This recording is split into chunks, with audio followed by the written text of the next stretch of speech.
एक महत्त्वाची बातमी आहे. लाडक्या बहिणींच्या ई-केवायसीला तात्पुरती स्थगिती देण्यात आलेली आहे, असे आदिती तटकरे यांनी याबाबत घोषणा केलेली आहे.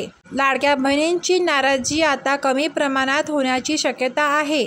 तरी लाडक्या बहिणींना ऑक्टोबर महिन्याचा हप्ता लवकरच मिळणार आहे.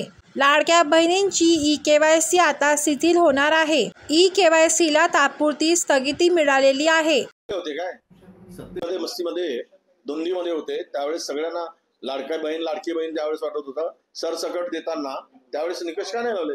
निवडणुकीच्या तोंडावर खात्यात पैसे करायची एवढी घाई का होती? याच्यामध्ये हे सगळं जे काही काढून यांच्या खिशात पैसे नाहीत त्यामुळे पळवाटा काढून काहीतरी त्या योजनेला बदनाम करून हळूहळू हे जिल्हा परिषद संपली की गुंडाळायचं आणि निवडणुका संपवायच्या, आपल्या लाडकी बहीण योजना संपवायची, असं त्यामागचं षडयंत्र आहे.